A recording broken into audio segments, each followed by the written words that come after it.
Le second plateau va être autour de l'importance de se connecter à la communauté. Nous avons deux autres compatriotes qui viennent de nous rejoindre. Nous allons les présenter. Et le premier, Isidore Fassino. François Moussou. Merci. Donc, le débat autour de ce point va d'abord comporter les Béninois qui arrivent ici et qui sont arrivés par une certaine manière. Comment est-ce qu'ils se connectent avec les autres qui sont déjà ici? Il y a des vécus déjà et des expériences sur le plateau ici. Nous allons tout de suite passer à la première personne qui va nous dire ses expériences et les expériences qu'il a entendues par rapport à la problématique de la connexion des Béninois par rapport aux associations et autres. Allez-y, monsieur Isidore. Oui, en fait, moi, dans mon cas, je ne devais pas avoir de problème pour me connecter aux États-Unis avec mon expérience de travail avec l'ambassade des États-Unis d'Amérique au Bénin, où j'ai travaillé 21 ans avant de venir ici. Mais j'avais 3 propositions quand je venais, parce que je connaissais plein d'Américains qui étaient prêts à me recevoir ici. C'était la première proposition. La seconde, c'était un ami, un Camerounais qui vivait dans un autre état, un peu reculé d'ici, qui m'a proposé de venir. Ensuite, un ami à Cotonou qui a son frère ici, je veux parler de Emmanuel Ehaoun. Là, tout de suite, comme je ne devais pas venir, je ne venais pas seul. Et j'avais le souci de ne pas laisser ma famille dans un état dépaysé quand on sera aux États-Unis. J'ai juste choisi alors de me connecter avec la communauté béninoise. Et c'est comme ça que j'ai eu des échanges avec M. Ehaoun. Et je vais pas vous mentir, ils m'ont bien accueilli. Et je me suis senti chez moi, ma famille s'est sentie chez elle. Et tout de suite, les premières courses, c'était pour eux de faire en sorte que je puisse avoir quelque chose. Ils ont mis de leur poids. Aujourd'hui, je suis très reconnaissant à ce qu'ils ont fait pour moi. Alors, une fois que j'ai reçu d'eux, ça m'a permis aussi de partager. Et comme ça, je ne m'amuse pas avec aucun Béninois que je vois fouler le sol des États-Unis en matière de travail. J'ai aidé beaucoup de personnes à avoir du travail. Alors, je vais demander à tous nos frères béninois, ou qui ce soit, qui se trouvent dans un territoire à l'étranger, de tout faire pour contacter c'est pas une association des Béninois qui résident dans ce pays, sur ce territoire, afin de se faire connaître et voir dans quelle mesure on peut l'aider dans ses premières démarches de travail ou d'insertion. Merci. Merci. Alors, nous allons passer à M. François pour partager son expérience. Merci, monsieur le modérateur. Actuellement, il y a des gens qui sont arrivés peut-être il y a 1 mois, 2 mois aux États-Unis. Il y en a qui se préparent, il y en a qui sont encore dans le pays et qui se préparent à arriver.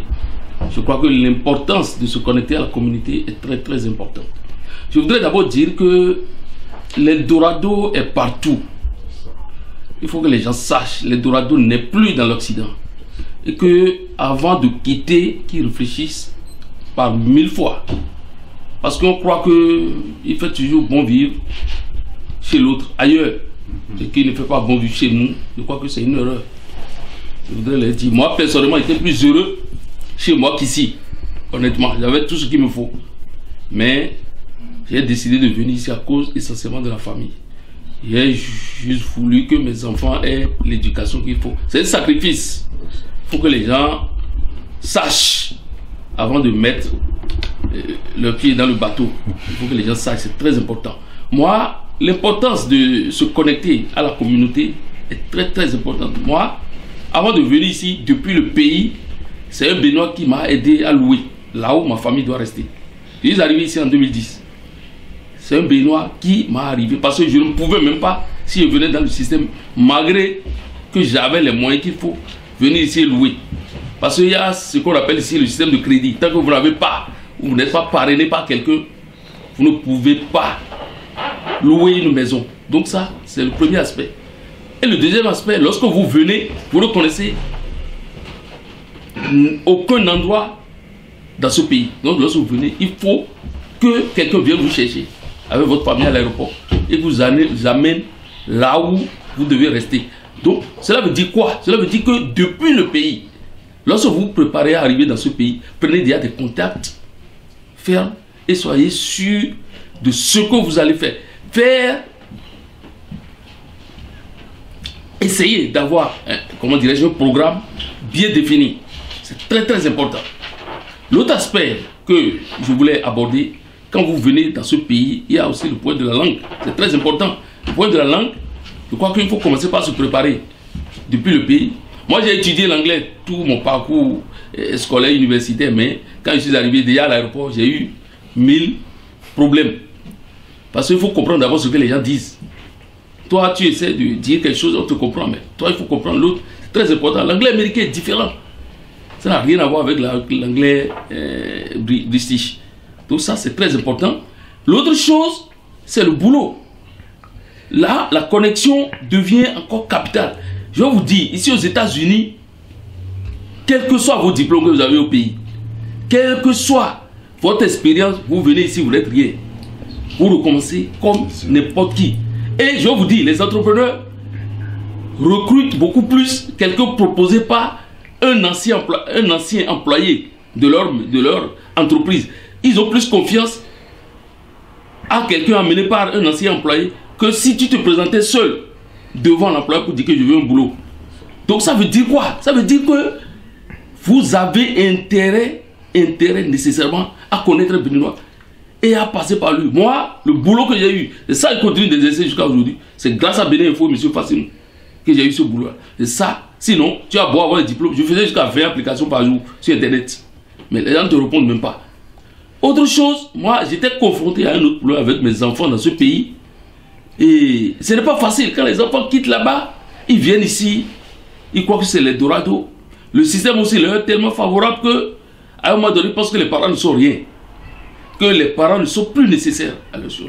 Et qu'est-ce qui se passe? C'est qu'ils copient des habitudes, ils ne veulent plus respecter les parents. Et finalement, dans ce pays, si vous vous attaquez à un enfant, vous avez tous les points du monde. Moi, j'ai eu des problèmes avec mes enfants. Et je ne sais pas si je m'en sortirais s'il n'y avait pas la communauté béninoise dans ce pays. C'est pour vous dire que c'est capital. Ne venez pas en aventure dans ce pays si vous ne savez pas ce que vous voulez, là où vous allez et ce que vous allez faire. Ça, je tiens à le dire, c'est très important. Et surtout, ceux qui ont de bons boulots chez nous, il ne faut pas qu'ils se hasardent à dire je vais aux États-Unis, je vais aux États-Unis. Bon, je veux que tout le monde arrive ici, mais je voudrais juste leur dire de bien réfléchir et de savoir ce qu'ils veulent et là où il faut. Mais qu'ils sachent que l'Eldorado, le rêve américain, est terminé. Merci, je vous remercie. Merci, M. Oussou. Nous allons passer la parole à l'ancien DG, M. Yaoui. Vous avez la parole. Merci beaucoup. Voilà, en ce qui concerne la connexion avec les Béninois, avec nos frères qui arrivent fraîchement du pays, je dirais que cela est d'autant plus important que le pays est vaste et nous y sommes mal répartis. Donc, il faudrait que chacun sache que il a un devoir de fraternité vis-à-vis de son frère, vis-à-vis de quelqu'un qui est venu. Parce que le pays est vraiment vaste. Et les vicissitudes de la vie sont très pénibles.